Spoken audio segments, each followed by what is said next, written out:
Ya, baik. Terima kasih Bapak atas kesempatannya. Perkenalkan, kami dari kelompok satu yang akan membahas mengenai segmentasi pasar dan pemasaran. Sebelumnya, saya ucapkan terima kasih kepada Bapak Dr. Syahrial Sadiq STMMM selaku dosen pengampu mata kuliah manajemen pemasaran yang telah berhadir di ruang Zoom hari ini. Oke, next. Sebelum kita memasuki sesi pemaparan materi, alangkah lebih baiknya memperkenalkan anggota kelompok dari kelompok satu terlebih dahulu. Perkenalkan, kami dari kelompok satu yang beranggotakan Anugrah Zulsumar Paul, yang kedua ada Asyifa Zahra, yang ketiga ada Dinda Mulyani, yang keempat ada saya sendiri yaitu Gusti Salasafa Barela, yang kelima ada Halimatus Sakdiah, yang keenam ada Muhammad Al-Fazil Faris, yang ketujuh ada Muhammad Rafi Azhar, yang kedelapan ada Muhammad Zaini Naim, yang kesembilan ada Nadia Rahman, dan yang terakhir ada Nur Purnamawati. Oke, next. Adapun pokok pembahasan yang akan kami bahas ini ada 4 poin, yaitu yang pertama ada tingkat segmentasi pasar, yang kedua ada dasar segmentasi pasar konsumen, yang ketiga ada dasar untuk segmentasi pasar bisnis, dan yang terakhir ada penentuan target pasar. Mungkin kita langsung masuk ke materi pertama mengenai pemasaran segmen yang akan dipaparkan oleh Naim. Kepada Naim, saya persilahkan. Baik, terima kasih Salwa. Sebelumnya perkenalkan lagi, nama saya Muhammad Naim. Di sini saya akan menjelaskan materi yang pertama dari presentasi kita hari ini, yaitu tentang tingkat segmentasi pasar. Nah, ketika kita berbicara tentang tingkat segmentasi pasar, hal itu tidak terlepas dari yang namanya pemasaran massal. Nah, pemasaran massal ini adalah di mana produsen atau perusahaan itu melakukan produksi secara massal, kemudian produk tersebut didistribusikan secara massal. Promosinya pun dilakukan secara massal untuk semua kalangan konsumen.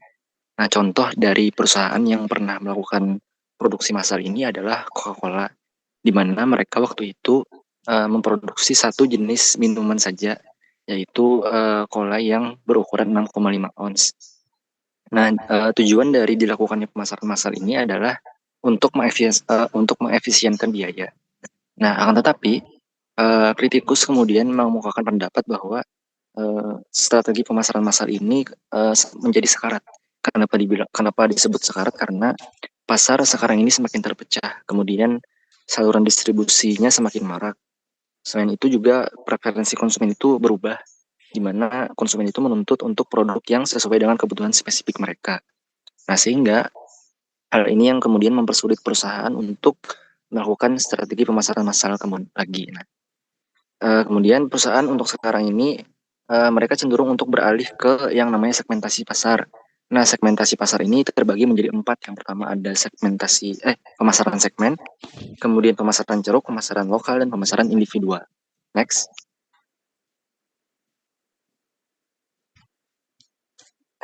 Boleh di next. Nah, oke, kita masuk ke yang pertama, yaitu pemasaran segmen. Nah, definisi dari segmen ini sendiri adalah bahwa segmen ini merupakan kelompok pelanggan yang memiliki keinginan dan kebutuhan yang sama. Nah, jadi seorang pemasar itu dia bukan menciptakan segmen, tapi membidik segmen. Artinya bukan memproduksi barang terlebih dahulu, tapi lebih ke mengidentifikasi dan menentukan segmen mana yang akan dipilih untuk dipasarkan begitu. Jadi dengan begitu perusahaan itu dapat mengantarkan produk atau jasanya dengan lebih baik sesuai dengan kebutuhan konsumen. Nah, tapi sebenarnya segmen itu sebagiannya adalah rekaan. Kenapa demikian? Karena tidak semua orang di segmen tersebut memerlukan produk yang sama persis, sehingga pemasar itu cenderung menyarankan untuk melakukan pemasaran yang fleksibel. Nah, pemasaran fleksibel ini terbagi menjadi 2, yaitu naked solution dan opsi terbuka. Nah, naked solution ini adalah ketika pemasar itu menawarkan produk yang disukai semua anggota segmen, sedangkan opsi terbuka adalah ketika pemasar menawarkan produk yang disukai beberapa anggota segmen saja, tapi memerlukan biaya tambahan. Next. Nah, yang kedua ini ada pemasaran ceruk. Nah, untuk memulai pembahasan tentang pemasaran ceruk, saya akan memulainya dengan satu kutipan, yaitu gerilyawan versus gorila. Nah, gerilyawan ini seperti yang kita tahu adalah taktik perang sembunyi-sembunyi yang dilakukan oleh unit yang kecil. Nah, gerilyawan di sini dalam konteks ini itu dapat dikaitkan dengan perusahaan kecil yang mana dia beroperasi dalam skala yang kecil untuk segmen yang lebih kecil. Di sini disebut sebagai ceruk. Nah, jadi ceruk ini adalah kelompok pelanggan yang lebih sempit dan sangat khusus. Kenapa kemudian ceruk ini menjadi menarik?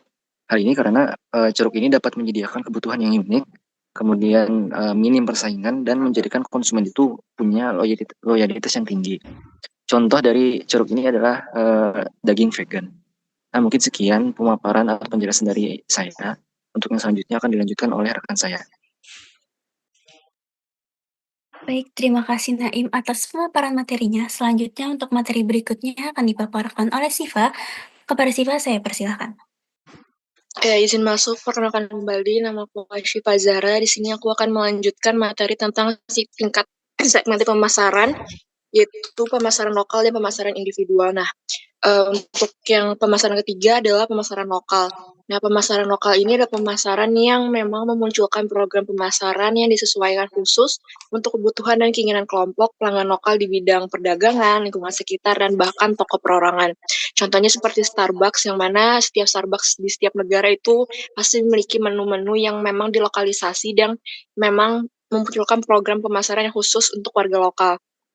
Nah, itu adalah contoh dari pemasaran lokal. Untuk pemasaran lokal sendiri juga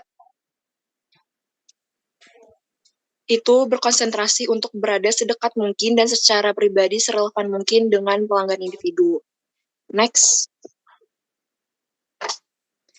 Terus pemasaran yang keempat adalah pemasaran individual. Nah, untuk pemasaran individual ini berarti ini berfokus kepada segmen satu atau pemasaran yang disesuaikan atau pemasaran satu-satu. Karena di era sekarang itu pelanggan itu sudah mulai berinisiatif sendiri untuk menentukan apa sih yang pengen dia beli dan bagaimana cara mereka untuk membelinya. Nah, mereka, para customer ini telah masuk dalam internet, lalu mencari informasi dan mengevaluasi penawaran produk atau jasa apa saja yang ditawarkan. Nah, maka dari itu penting gitu untuk perusahaan zaman sekarang untuk bisa membuat program customizing. Customizing ini adalah menggabungkan penyesuaian massal yang digerakkan secara operasional dengan pemasaran yang disesuaikan dalam cara yang memberdayakan konsumen untuk merancang penawaran produk dan jasa pilihan mereka. Jadi perusahaan itu tidak lagi gitu memerlukan informasi awal tentang pelanggan, tidak lagi menentukan bagaimananya, tapi mereka hanya perlu menyediakan platform dan peralatan kepada pelanggan untuk mereka itu merancang produk mereka sendiri. Contohnya itu adalah salah satu brand kosmetik yaitu YSL, di mana kalau kalian tahu itu ada mereka membuat produk custom lip product, di mana nanti mereka bisa mengcustom warna lip produk mereka masing-masing. Nah, tetapi penyesuaian ini tuh nggak bisa berlaku untuk semua perusahaan karena balik lagi penyesuaian ini sangat sulit diimplementasikan untuk produk yang kompleks seperti mobil gitu. Nah, jadi karena penyesuaian atau customization ini sendiri itu memerlukan biaya yang lebih banyak yang perlu disediakan oleh pelanggan gitu. Nah, dan juga tidak semua pelanggan itu tahu apa yang mereka inginkan. Jadi ada plus minusnya tersendiri untuk pemasaran individual. Nah, mungkin itu saja yang dapat saya sampaikan. Pemaparan materi selanjutnya akan dipaparkan oleh rekan saya. Terima kasih. Baik, terima kasih Siva atas pemaparan materinya. Materi selanjutnya akan dipaparkan oleh Faris. Kepada Faris saya persilahkan. Baik, terima kasih moderator. Lanjut ke dasar segmentasi pasar konsumen. Nah, dasar segmentasi pasar konsumen ini dilakukan dengan dua variabel yang berbeda, seperti berdasarkan karakteristik deskriptif dan pertimbangan perilaku. Namun, apapun jenis segmentasi yang digunakan oleh peneliti, kuncinya adalah yang terpenting menyesuaikan program pemasaran untuk mengenali perbedaan dari pelanggan. Nah, variabel segmentasi utama terbagi menjadi 4, yakni segmentasi geografis, segmentasi demografis, segmentasi psikografis, dan segmentasi perilaku. Mungkin saya lanjutkan ke segmentasi geografis. Segmentasi geografis memerlukan pembagian pasar menjadi berbagai unit geografis, seperti negara, negara bagian, wilayah, kabupaten, dan lain-lain. Namun, pada pengaplikasiannya, pemasaran geografis memerlukan pemetaan karena memerlukan kode pos dalam pengirimannya di daerah. Maka diperlukan inovasi seperti software yang membantu operasional di daerah tersebut.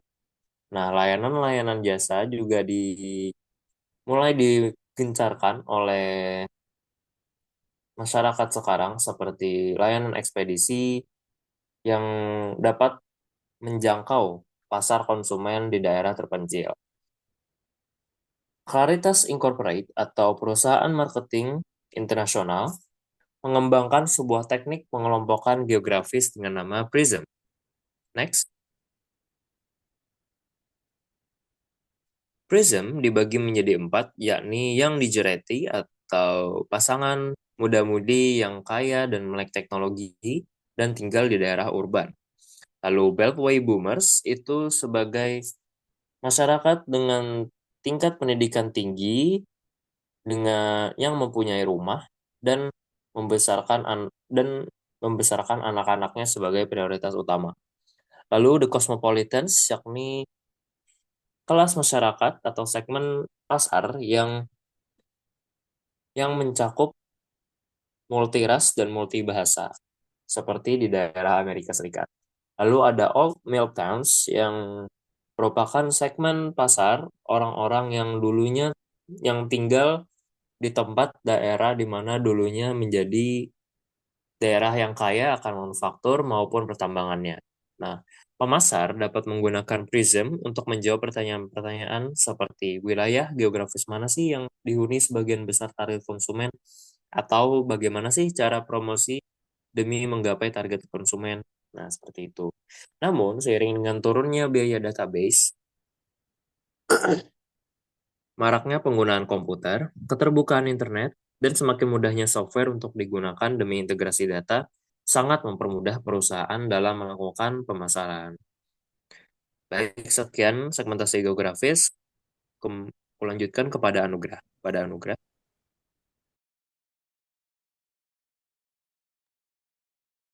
Oke, terima kasih Faris atas pemaparannya. Jadi di sini aku akan menjelaskan mengenai segmentasi demografis. Jadi segmentasi demografis itu merupakan sebuah segmentasi yang mana membagi kelompok berdasarkan variabel-variabel seperti usia, ukuran keluarga, siklus hidup, jenis kelamin, penghasilan, pekerjaan, dan sebagainya.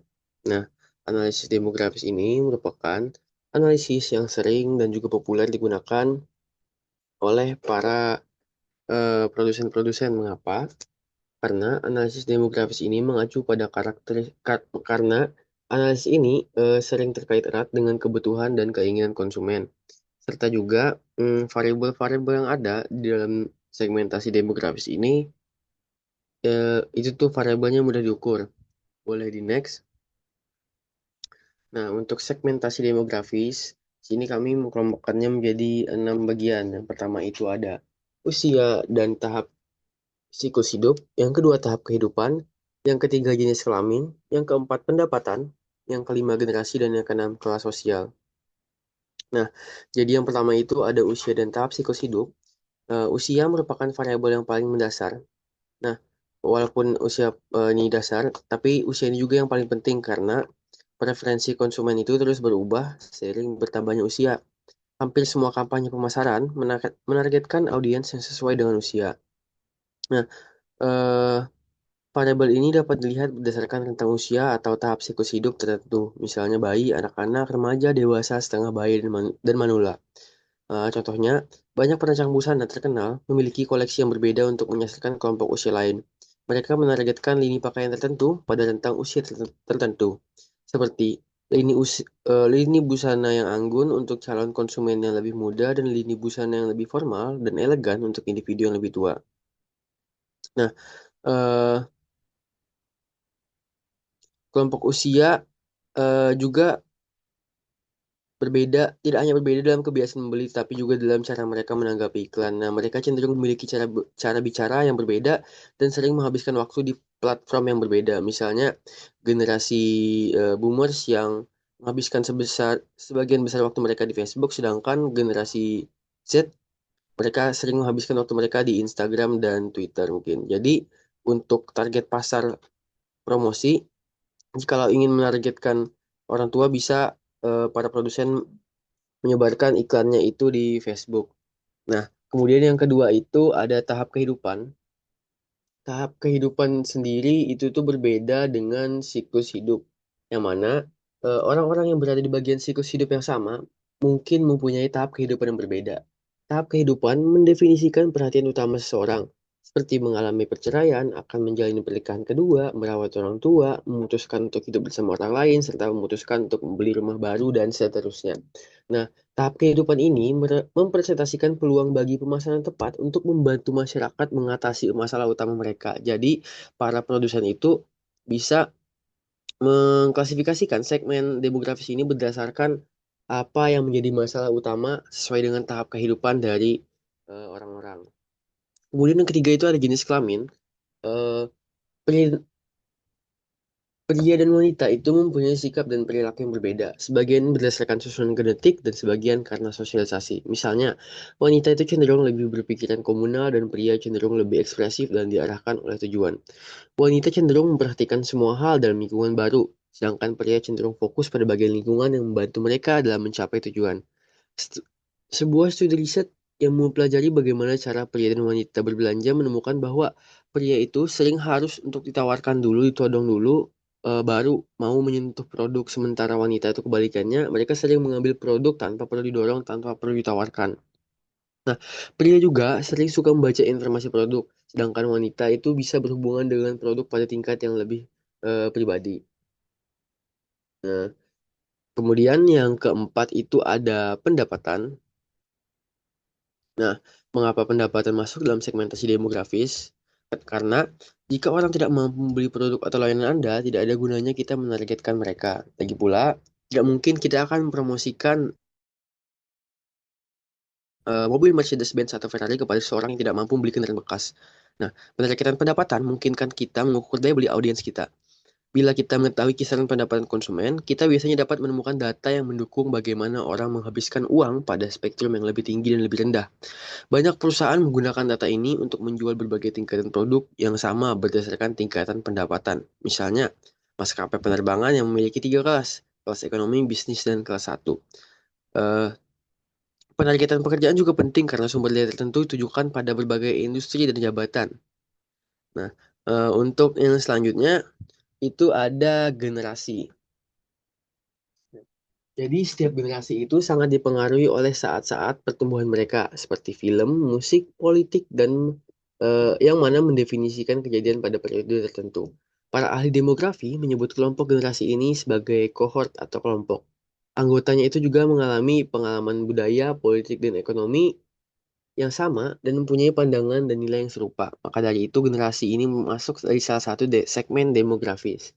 Nah, meskipun kita dapat membuat pembedaan antar generasi, kohort-kohort generasi yang berbeda juga saling mempengaruhi. Contohnya seperti kita dengan orang tua kita, yang mana orang tua kita itu Gen Boomers mungkin, sedangkan kita Gen Z, eh, yang mana ketika kita tinggal dengan orang tua kita, eh, orang tua kita itu dapat terpengaruhi oleh kita, yang mana ini disebut dengan efek boom boom, yang mana produk yang sama yang menarik orang usia 21 tahun juga menarik baby boomers yang ingin tetap muda. Nah, sebagai contoh itu setengah orang dewasa mengunjungi Disney World setiap hari, dia tidak pernah membawa anak-anaknya. Yang mana juga Noxon menemukan bahwa para peminat Disney kembali ke Magic Kingdom untuk merasakan kembali keamanan dan kedamaian masa kanak-kanak. Yang selanjutnya itu ada kelas sosial. Kelas sosial juga masuk segmen ini karena kelas sosial berpengaruh kuat terhadap preferensi mobil, contohnya pakaian, perlengkapan rumah, dan sebagainya. Eh, Meskipun demikian, selera kelas sosial ini juga berubah setiap tahun, yang mana misalkan orang kaya tahun ini setujunya beli tas ini, tahun depan belum tentu juga.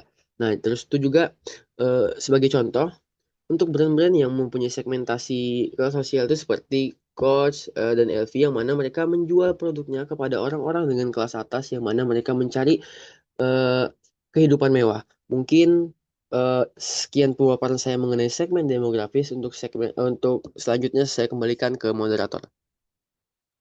Baik, terima kasih Anugerah atas pemaparan materinya. Materi selanjutnya akan dipaparkan oleh Nur Purnamawati dan dia. Kepada mereka saya persilakan. Baik, di sini saya akan melanjutkan materi mengenai segmentasi psikografis. Nah, segmentasi psikografis itu adalah proses membagi pasar berdasarkan aspek-aspek psikologis seperti kepribadian, gaya hidup, atau nilai-nilai yang dianut oleh konsumen. Ilmu ini itu menggabungkan elemen psikologi dan demografi untuk lebih memahami konsumen. Dengan segmentasi ini, perusahaan itu dapat melihat bahwa orang-orang yang secara demografis sama, misalnya usia atau pendapatan yang sama, itu bisa saja memiliki perilaku dan preferensi yang sangat berbeda. Next.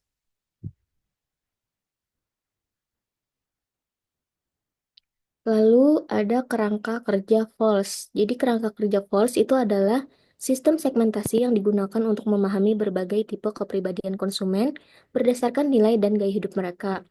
Sistem ini itu mengelompokkan orang dewasa di Amerika Serikat ke dalam 8 kategori utama berdasarkan jawaban mereka terhadap sejumlah pertanyaan tentang demografi dan sikap.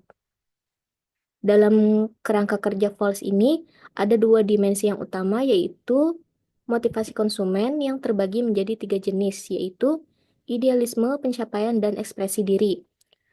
Orang yang termotivasi oleh idealisme itu biasanya mencari produk dan layanan yang sesuai dengan pengetahuan dan prinsip-prinsip mereka. Sementara itu, mereka yang didorong oleh pencapaian itu akan lebih tertarik pada produk yang dapat menunjukkan keberhasilan mereka kepada orang lain, seperti produk yang meningkatkan status sosial.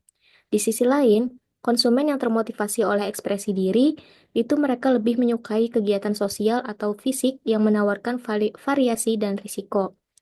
Lalu, dimensi kedua itu adalah sumber daya konsumen. Dimensi ini itu mencakup kapasitas pribadi seseorang seperti energi, kepercayaan diri, kreativitas, serta keinginan untuk mencoba hal-hal baru. Sumber daya ini itu juga melibatkan faktor-faktor kepribadian dan demografi seperti tingkat pendidikan, pendapatan, dan kepemimpinan. Tingkat sumber daya yang lebih tinggi itu memungkinkan konsumen untuk lebih bebas mengekspresikan motivasi mereka. Sedangkan sumber daya yang lebih rendah itu dapat membatasi kemampuan ekspresi tersebut. Next.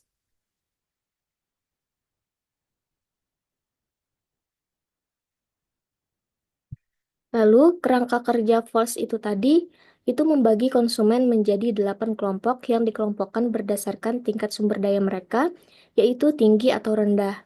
4 kelompok dengan sumber daya yang tinggi, itu memiliki akses yang lebih besar untuk memenuhi kebutuhan mereka dengan beragam pilihan produk. Mereka itu yang pertama ada penemu, pemikir, pencapai, dan orang yang mengalami. Untuk tipe-tipe orangnya itu bisa kalian lihat pada PowerPoint. Next. Sedangkan empat kelompok dengan sumber daya yang rendah itu memiliki akses terbatas untuk memenuhi kebutuhan mereka dan pilihan produk mereka itu lebih sederhana. Mereka itu yang pertama adalah penganut, pekerja keras, pembuat, dan bertahan hidup atau survivors yang tipe-tipenya bisa kalian lihat pada PowerPoint. Next. Lalu materi berikutnya yaitu segmentasi perilaku. Segmentasi perilaku itu adalah cara pemasar membagi konsumen ke dalam beberapa kelompok berdasarkan pengetahuan, sikap, penggunaan, atau respons mereka terhadap suatu produk. Dalam proses ini, konsumen dapat memainkan 5 peran berbeda. Yang pertama itu pencetus, influencer, pengambil keputusan, pembeli, dan pengguna. Semuanya itu penting karena mempengaruhi proses pengambilan keputusan serta kepuasan konsumen terhadap produk yang dipilih. Next. Lalu ada beberapa variabel dalam segmentasi perilaku. Yang pertama itu variabel kejadian. Variabel kejadian dalam segmentasi perilaku itu mengacu pada waktu atau momen spesifik yang memicu konsumen untuk memiliki kebutuhan, membeli, atau menggunakan produk. Contohnya, perjalanan udara itu dapat dipisahkan menjadi segmen berdasarkan jenis kejadian, seperti perjalanan bisnis, liburan, atau kunjungan keluarga. Lalu variabel kedua yaitu variabel manfaat. Variabel manfaat itu mengelompokkan konsumen berdasarkan manfaat spesifik yang mereka cari dari produk. Tidak semua konsumen itu menginginkan manfaat yang sama, dan memahami perbedaan ini itu dapat membantu pemasar menyesuaikan produk mereka agar lebih relevan. Lalu untuk variabel berikutnya akan dijelaskan oleh Halimatus Sakdiah. Oke, melanjutkan variabel perilaku yang telah disampaikan oleh Bulan tadi. Selanjutnya yaitu adalah status pengguna. Produk itu mempunyai status penggunanya sendiri seperti non-pengguna, mantan pengguna, pengguna potensial, pengguna pertama, dan pengguna teratur. Misalnya saja, bank darah itu tidak hanya bergantung pada donor reguler untuk menyumbangkan darah, mereka juga merekrut donor pertama yang baru menghubungi mantan pendonor, masing-masing dengan strategi pemasaran yang berbeda. Nah, kelompok pengguna potensial sendiri itu adalah konsumen yang akan menjadi pengguna dalam hubungannya dengan tahap hidup ataupun kejadian kehidupan tertentu. Misalnya saja, ada pengguna potensial seperti calon ibu, yang mana ia akan berubah menjadi pengguna berat. Produsen produk dan jasa bayi mempelajari nama mereka dan menghujani mereka dengan produk dan iklan untuk menangkap pangsa pembelian mereka di masa depan.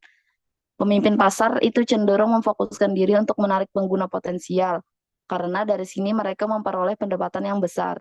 Nah, sedangkan bagi perusahaan yang lebih kecil itu mereka akan memfokuskan diri berusaha menarik pengguna lama dari pimpinan pasar. Lalu yang selanjutnya yaitu adalah tingkat penggunaan. Pasar itu disegmentasikan menjadi pengguna produk kelas ringan, menengah, dan berat.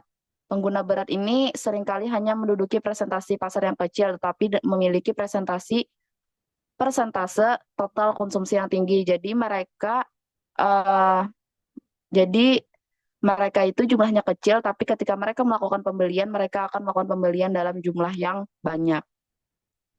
Mereka ini akan mempunyai ruang yang lebih sempit untuk memperluas pembelian dan konsumsi mereka. Lalu next slide.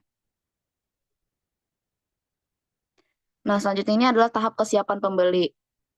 Beberapa orang konsumen itu tidak membeli produk kita bukan karena mereka tidak menyukainya, tetapi mungkin bisa juga karena mereka tidak mengetahui dan tidak menyadari keberadaan dari produk kita. Nah, untuk menentukan berapa banyak orang yang ada dalam tahap-tahap tersebut dan seberapa baik mereka mengubah orang dari satu tahap ke tahap lainnya, pemasar itu menggunakan yang namanya cerobong pemasaran. Jadi, seorang pemasar itu akan mengklasifikasikan pengguna atau pembeli tadi itu menjadi beberapa tahap, yaitu dari ya sadar akan produk, kemudian mencoba produk, lalu menggunakannya kadang-kadang dan berubah menjadi pengguna reguler, serta kemudian akhirnya konsumen akan menjadi sering menggunakan produk tersebut. Nah, jumlah relatif konsumen pada berbagai tahap itu akan berpengaruh sangat besar dalam merencanakan program pemasaran. Misalnya sebuah lembaga kesehatan ingin mendorong wanita untuk melakukan tes pap untuk setiap tahun untuk mendeteksi kanker leher rahim. Pada mulanya kan sebagian besar wanita ini tidak mengenal tuh apa itu tes pap. Jadi supaya banyak yang melakukan tes pap, para lembaga kesehatan ini melakukan pemasaran meliputi iklan yang mana iklan tersebut bertujuan untuk membangun kesadaran para wanita sehingga para wanita tersebut memiliki keinginan untuk melakukan tes pap. Lalu next slide. Nah, dalam variabel perilaku ini kita juga mengidentifikasi yang namanya status loyalitas. Nah, pemasar itu biasanya membayangkan ada 4 kelompok berdasarkan status loyalitas merek. Yang pertama itu adalah konsumen dengan loyalitas yang berat. Nah, konsumen ini hanya akan membeli satu produk sepanjang waktu. Lalu yang kedua adalah loyalitas yang terbagi. Nah, konsumen yang loyalitasnya terbagi ini adalah konsumen yang loyal, namun ia akan loyalnya kepada 2 atau 3 merek. Lalu yang ketiga adalah loyalitas yang bergeser. Konsumen yang beralih loyalitas dari satu merek ke merek yang lain. Jadi mereka tipe-tipe konsumen yang tidak terlalu loyal. Mereka akan mudah berpindah dari satu merek ke merek yang lain. Lalu yang keempat adalah orang yang suka berpindah.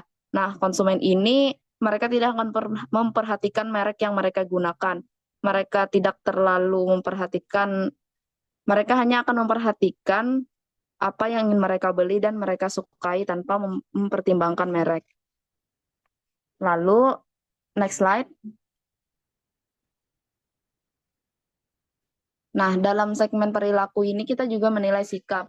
ada 5 sikap tentang produk, yaitu antusias, positif, apatis, dan negatif, dan agresif.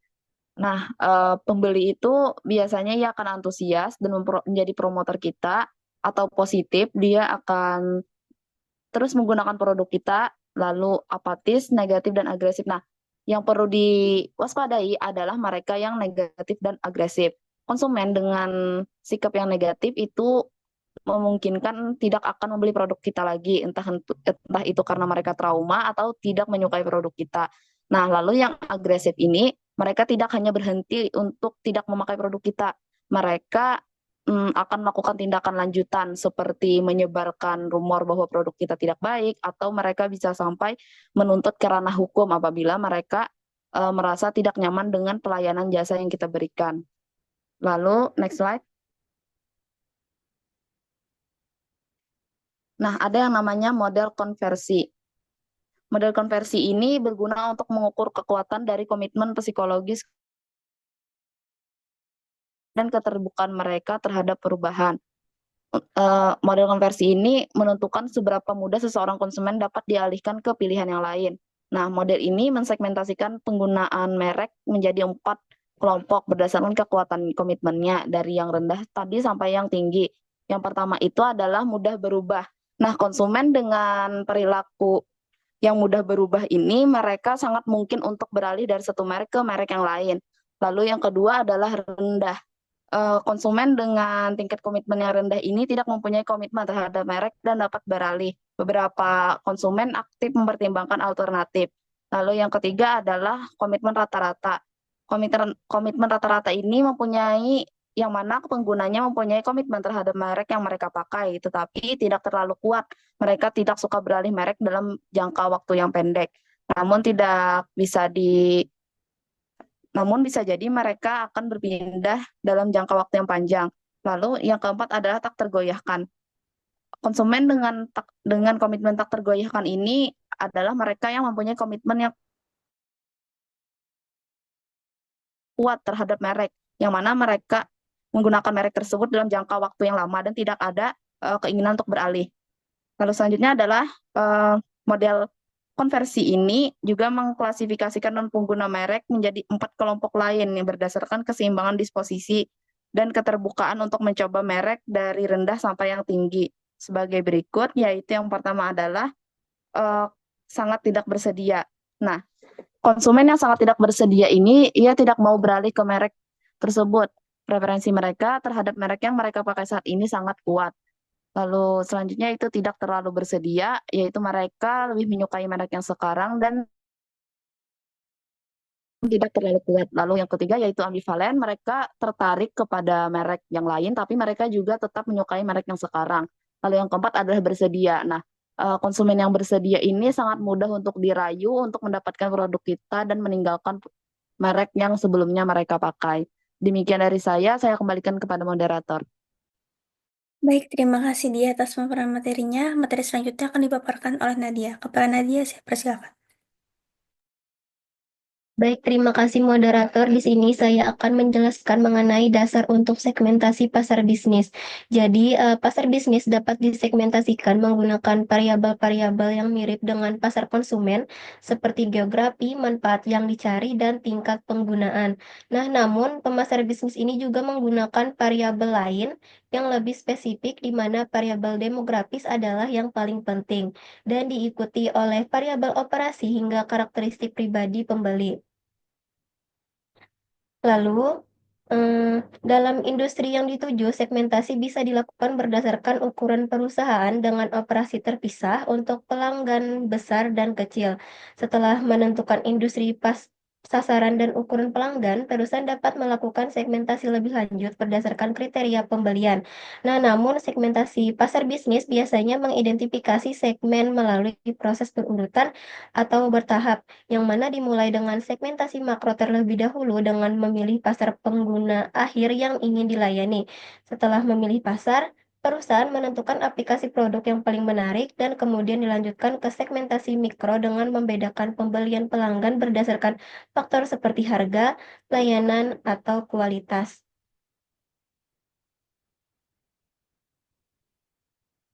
Nah, selanjutnya di sini ada penentuan target pasar. Jadi di sini ada Rojat Bas yang mengusulkan 7 langkah untuk melakukan segmentasi. Yang pertama itu langkahnya itu segmentasi berdasarkan kebutuhan. Langkah kedua, identifikasi segmen. Langkah ketiga, daya tarik segmen. Langkah keempat, profitabilitas segmen. Kelima, positioning segmen. Langkah keenam, exit test segmen. Dan langkah terakhir itu strategi bauran pemasaran. Selanjutnya, kriteria segmentasi efektif. Jadi, tidak semua skema segmentasi itu bermanfaat. Dan agar bermanfaat, segmen pasar diurutkan berdasarkan 5 kriteria kunci. Yang pertama itu terukur. Ini artinya bahwa ukuran, daya beli, dan karakteristik segmen pasar dapat dihitung atau diestimasi. Dan jika data ini tersedia, pemasar dapat menilai potensi segmen tersebut. Misalnya, jika sebuah perusahaan menargetkan segmen usia tertentu, penting bagi mereka untuk mengetahui seberapa banyak orang dalam tentang usia tersebut dan berapa banyak yang memiliki daya beli untuk produk mereka. Yang kedua itu ada substansial. Di sini maksudnya adalah segmen harus cukup besar dan potensial untuk memberi keuntungan saat dilayani. Nah, karena segmen yang terlalu kecil tidak akan mendatangkan manfaat ekonomi. Lalu yang ketiga dapat diakses. Di sini maksudnya adalah segmen ini harus dapat dijangkau dengan strategi pemasaran dan distribusi yang efektif. Artinya perusahaan harus dapat mencapai segmen ini dengan komunikasi, promosi, dan distribusi produk. Dan jika suatu segmen ini sulit dijangkau, maka menjadi kurang efisien dan lebih mahal untuk dilayani. Lalu yang keempat itu dapat didiferensiasi. Di sini maksudnya adalah segmen harus memiliki karakteristik yang berbeda secara konseptual sehingga memungkinkan respon yang berbeda terhadap program pemasaran. Dan ini berarti setiap segmen harus bereaksi berbeda terhadap bauran pemasaran. Dan jika dua segmen menunjukkan perilaku yang sama terhadap satu produk atau kampanye pemasaran, maka tidak perlu dipisahkan sebagai dua segmen yang berbeda. Dan yang terakhir itu ada dapat ditindaklanjuti. Nah, ini mengacu pada kemampuan perusahaan untuk mengembangkan program pemasaran yang efektif untuk menarik dan melayani segmen tersebut. Jika tidak ada strategi yang bisa digunakan untuk melayani segmen tersebut secara praktis atau menguntungkan, maka segmentasi itu menjadi tidak berguna. Mungkin itu saja yang dapat saya sampaikan. Selanjutnya saya kembalikan ke moderator. Terima kasih. Baik, terima kasih Nadia atas pemaparan materinya. Materi selanjutnya akan dipaparkan oleh Dina. Kepada Dina, saya persilahkan. Ya, baik. Terima kasih, moderator. Perkenalkan kembali, nama saya Dina Mulyani. Di sini saya akan memaparkan materi mengenai mengevaluasi dan memilih segmen pasar. Nah, jadi dalam mengevaluasi segmen pasar yang berbeda-beda, perusahaan tuh harus melihat dari dua faktor. Yang pertama, daya tarik keseluruhan segmen beserta tujuannya, dan sumber daya perusahaan. Setelah mengevaluasi berbagai segmen tersebut, barulah perusahaan bisa mempertimbangkan 5 pola pemilihan pasar sasaran yang tepat. Yang pertama, itu ada konsentrasi segmen tunggal, kemudian spesialisasi selektif, spesialisasi produk, spesialisasi pasar, dan cakupan pasar penuh. Next.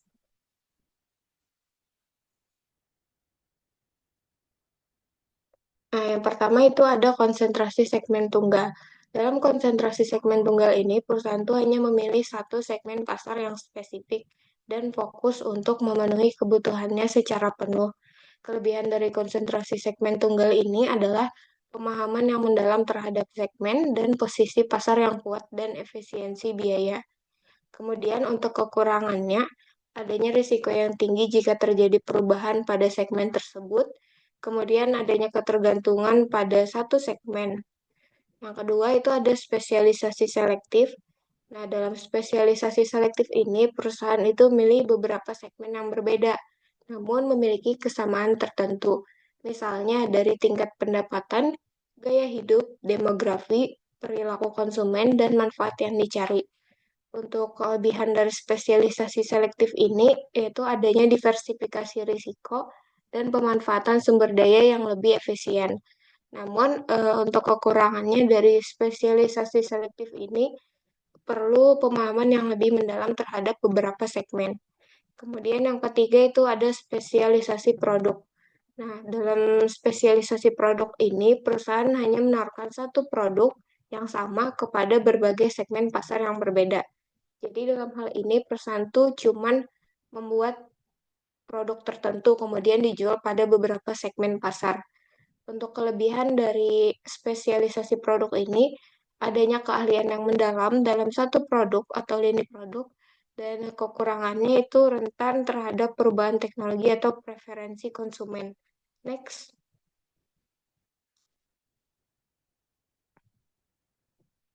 Nah, yang keempat itu ada spesialisasi pasar. Dalam spesialisasi pasar ini, perusahaan itu fokus hanya pada satu kebutuhan pasar tertentu, tetapi melayani berbagai segmen yang berbeda. Untuk kelebihan dari spesialisasi pasar ini, adanya keahlian yang mendalam dalam satu kebutuhan pasar, dan kekurangannya itu rentan terhadap perubahan dalam kebutuhan pasar tersebut. Kemudian yang terakhir, yang kelima itu ada cakupan pasar penuh. Nah, dalam cakupan pasar penuh ini, perusahaan berusaha melayani semua kelompok pelanggan dengan semua produk yang mungkin mereka perlukan. Jadi dalam hal ini perusahaan itu cuma berusaha melayani seluruh segmen pasar dengan berbagai produk. Biasanya ini hanya dilakukan oleh perusahaan yang sangat besar seperti Microsoft, Coca-Cola, yang bisa melaksanakan strategi umum luas melalui pemasaran tanpa diferensiasi atau pemasaran terdiferensiasi. Dalam pemasaran tanpa diferensiasi, perusahaan mengabaikan perbedaan segmen dan mengincar seluruh pasar dengan satu penawaran. Sedangkan dalam pemasaran terdiferensiasi, perusahaan itu beroperasi di beberapa segmen pasar dan merancang produk yang berbeda untuk setiap segmen. Mungkin sekian pemaparan materi dari saya. Selanjutnya saya kembalikan kepada moderator. Terima kasih. Baik, terima kasih Dina atas pemaparan materinya. Materi terakhir akan dipaparkan oleh Raffi. Kepada Raffi, saya persilakan. Oke, baik. Materi terakhir mengenai pertimbangan tambahan. Jadi, untuk pemilihan segmentasi pasar itu ada dua tambahan cara. Yang pertama adalah rencana invasi segmen per segmen, dan yang kedua adalah pilihan etika target pasar. Nah, yang pertama ini, invasi segmen per segmen adalah pendekatan di mana perusahaan itu mengidentifikasi dan menargetkan segmen pasar yang berbeda secara bertahap. Eh, Ini maksudnya adalah seperti namanya sendiri, yaitu invasi. Perusahaan itu memasuki sebuah segmen dengan secara besar-besaran atau secara masif gitu ya. Kita ambil contoh aja, tadi ada Indomie. Indomie itu setiap dia menggunakan segmentasi pasar geografis. Jadi di setiap wilayah itu dia mempunyai produk yang berbeda. Contohnya di Banjarmasin ataupun di Kalimantan Selatan mereka mempunyai produk soto Banjar, dan di Aceh mereka punya mie Aceh dan sebagainya macamnya. Itu adalah salah satu cara mereka menginvasi setiap geografi untuk boost penjualan mereka dan menyesuaikan dengan eh, keinginan pasar sesuai dengan geografinya tadi. Contoh lain itu ada Hyundai, di mana mereka merubah segmentasi pasar mereka dari kendaraan bensin menjadi kendaraan elektrik, yang mana mereka secara masif nih gencar banget membuat mobil-mobil listrik dan menjadi salah satu produsen mobil listrik terbesar di dunia sekarang dan paling maju juga sekarang gitu.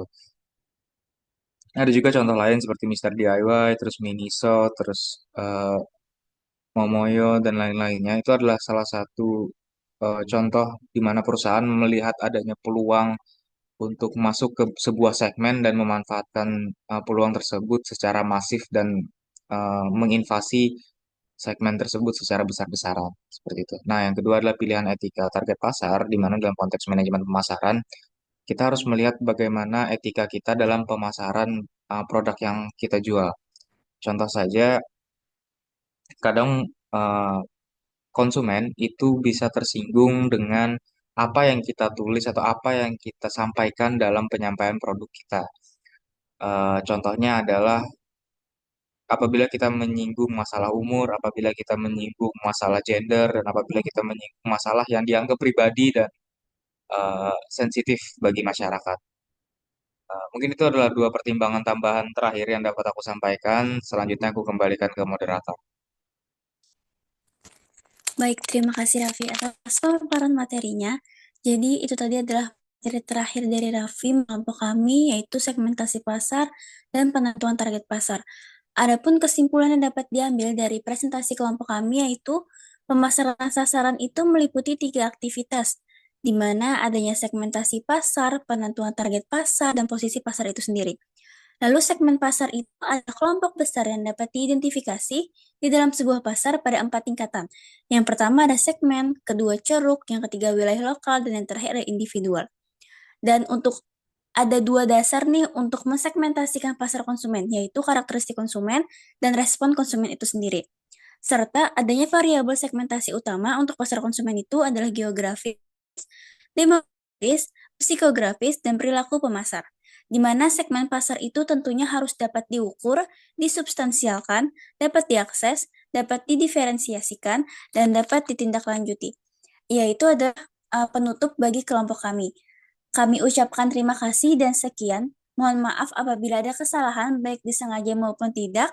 Kami tutup dan akhiri dengan wassalamualaikum warahmatullahi wabarakatuh. Terima kasih.